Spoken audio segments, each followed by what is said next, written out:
नमस्कार, मी चंद्रशेखर गायक. माझ्या या ब्लॉगमध्ये मी आपलं मनपूर्वक स्वागत करतो. पावसाळ्यातील कोकण म्हणजे जणू कवींचा काव्यसागर.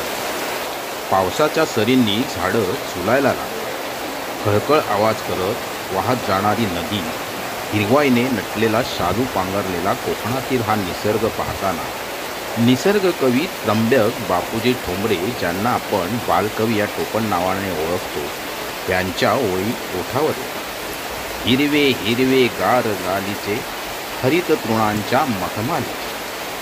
आभाळातून कोसळणाऱ्या सरींनी डोंगर, दऱ्या, रान आणि शेतं नव्यानं ताजेपणाने न्हावून निघतात. चोहीकडे पसरलेली गारवा देणारी हिरवाई, दुथडी भरून वाहणाऱ्या नद्या आणि निसर्गाच्या कुशीत वसलेली टुमदार घरं, या सर्वांमुळे कोकणचं सौंदर्य अधिकच खुलून येतं.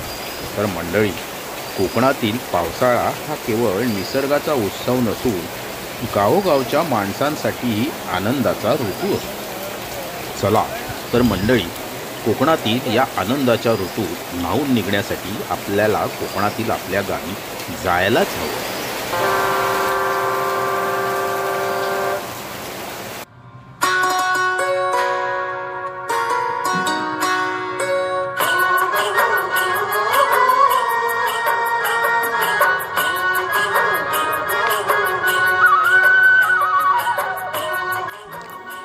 गोमू माहेरला जाते हो नाखवा, हिच्या खोवाला कोकण दाखवा.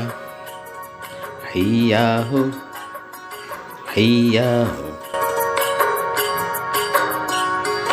बायगो माझे सांगू काय कोकणची माती, घरातल्या गोडव्याची माणसाची नाती, गावाकड जीव माझा धाव, माझं कोकणचं गाव,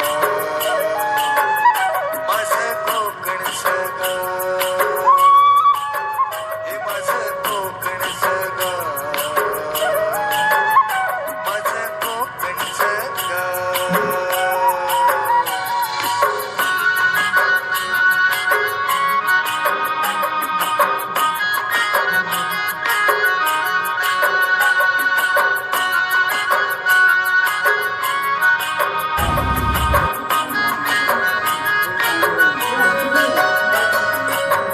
शहाळ्याचा गोड वाजा काळजात राहतो, जिव्हाळ्याचा जरा सदारित यात वाहतो, प्रेमाच्या या माणसांचे गाव, माझं कोकणचं गाव,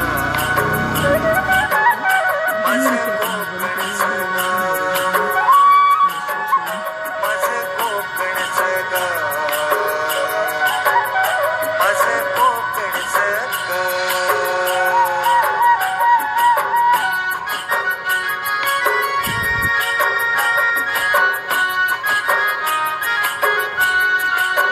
हैया हो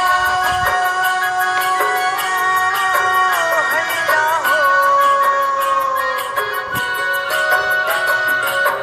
अशा माझ्या कोकणात साखरेची नाती, लोण्यागत मने जशी लाल लाल माती, हिरवाईने सजलेलं गाव, माझं कोकणचं गाव,